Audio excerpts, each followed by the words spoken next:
here. And I meow meow meow and I meow meow meow. Hello everybody! It's officially Halloween season, and you know what that means. Halloween videos! We're making them happen. In the spirit of the season, I am talking about one of the spookiest genres, and that is paranormal fiction. Specifically, I'm breaking down the shittiest paranormal tropes out there, and boy does this genre deliver. In honor of paranormal, I've decided to dress up for this video as a cat. And not just any cat.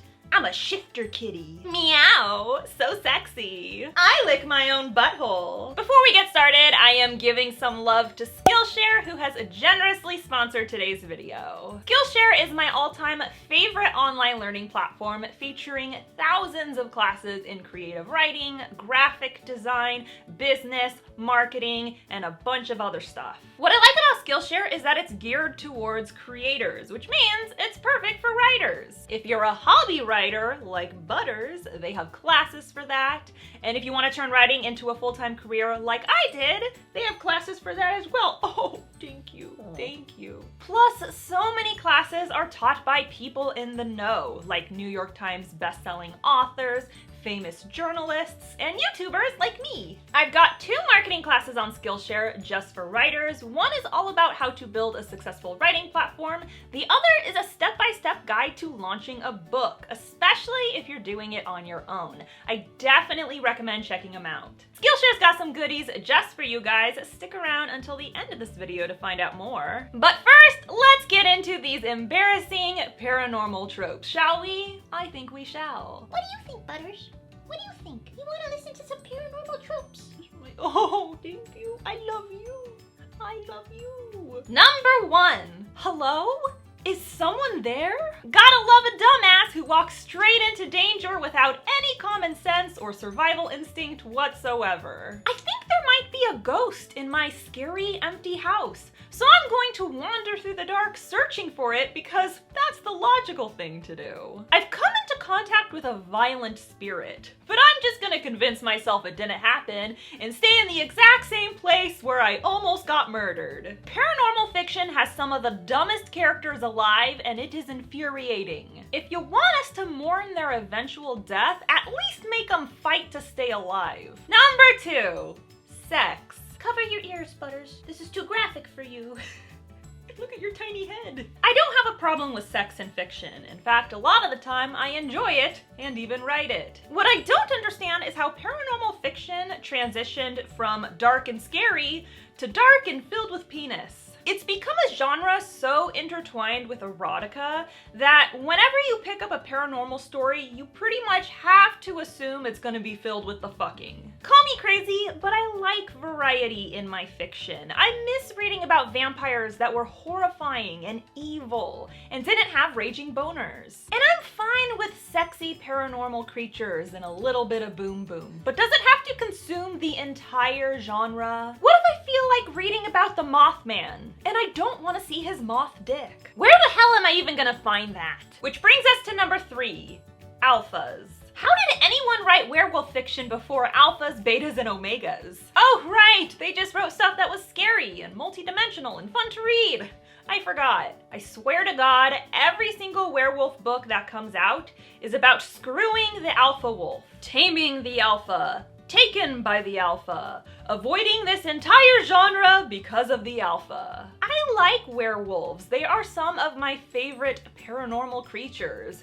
But this particular trend can die. We get it. He's a douchebag and he's in charge. And for some reason, people find this sexy. But the werewolf and wolfman lore have so many different options that don't involve getting it on with a dogman, so methinks we can move past this. Number 4, ownership. Because slavery is sexy, right?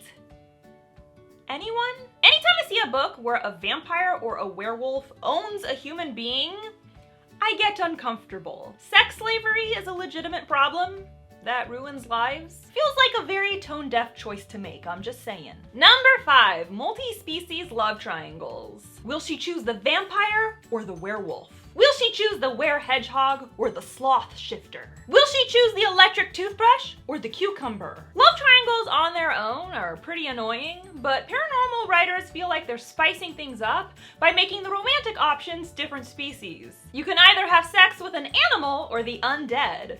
What enticing options! However will I choose? This is made especially annoying by the fact that no one ever chooses polyamory. If you can't pick one creature over the other, fuck them both. Number 6. 1,000-year-old creature dates 16-year-old mouth breather. So he's an ancient pedophile. Got it. I don't care if he looks 16. He is 1,000 years old. His tastes should logically be way more refined. What could a teenage wet blanket offer to someone who has literally seen centuries of history? He's seen the rise and fall of civilization, but he totally wants to hear all about how Becky is such a bitch. This trope is special because it makes me scratch my head and puke in my mouth all at the same time. Number 7.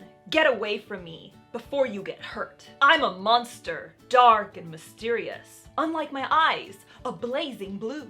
I keep to the shadows, avoid attention at all costs. You can tell because I'm always shirtless. You don't want to mess with me, you'll only get hurt, either by my animalistic instincts or my enemies. But I'm still going to stalk you and have sex with you because hypocrisy is my only character trait. This is the least believable paranormal trope because I don't know any woman who would go for it. If a man says I should run, I'm gonna run. He doesn't even have to tell me to run. He'll probably do it anyway. If any man approaches me in the middle of the night, best believe I've already got my pepper spray ready. Number 8. Google solves all of our problems. Really? Just like that? Look, research is important. However, I don't know if you've noticed, but the internet is filled with all kinds of information, and a lot of it is false. But your characters somehow manage to find the perfect website in an instant, and it happens to have the answers to all of their questions. Sounds fake, but okay. Not only is this about as believable as my last point, it's not interesting. Stories thrive on conflict. Characters are supposed to try and fail. Giving them all the answers they need in one quick Google search is a cop-out. Number 9. We're not vampires, I swear. Instead of vampires, they're called bloodwalkers. Instead of zombies, they're called infected. Why can't you just call them what they are? Writers often do this for one of two reasons. 1, you're trying to be fancy because you're above the genre. Spoiler, you're not above anything, you pretentious rat bastard. And 2, you're embarrassed. You don't want to admit that you're writing vampires and werewolves. If you're embarrassed by your own genre, you probably need to stop and assess that on your own time. Don't make readers suffer just because you're insecure. Number 10, one of us. One of us. Your female heroine has been a shifter her whole life and never knew it.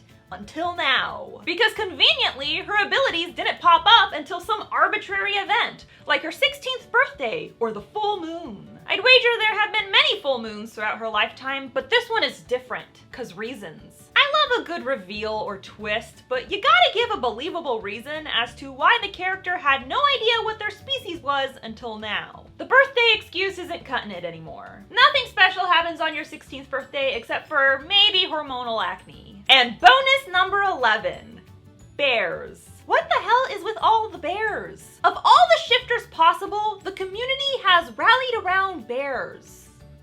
Why? I don't get it. Am I supposed to find bears sexy? I'm looking at this guy in a whole new light, and I don't like it. If anyone wants to explain this to me, I'd prefer you didn't, cause I don't think I want to know. So that's all I got for you today. A huge thank you to Skillshare for sponsoring this video. If you'd like to learn more about writing or publishing, I definitely recommend checking out Skillshare. I have learned so much through their platform. You can also take my 2 marketing classes on Skillshare, and even better, you can take them for free. An annual premium subscription to Skillshare is less than $10 a month. However, Skillshare is currently offering 2 months of Skillshare Premium for free to anyone who clicks the link below. Click the link and cash in on 2 months of access to thousands of classes for $0. Get on it. Don't forget to subscribe to my channel. I post new videos on Wednesdays, and if you want to be alerted as soon as I upload, ring that bell. The Savior's Champion is available in ebook, paperback, hardback, signed hardback, as well as audiobook. If you are new to audiobooks, you can listen to TSC on Audible for free. I have all the information listed below. And be sure to follow me on social media. I'm on Instagram, Tumblr, Facebook, and of course, you can tweet me at Jenna Moreci. Bye! Hey, this is Nick, the voice of Tobias and the narrator for The Saviour's Champion, written by our Jenna. If you enjoy her writing advice, or if you want to find out about her publications, then you know what to do.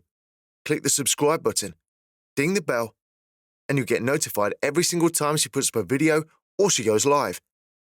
Now what are you waiting for?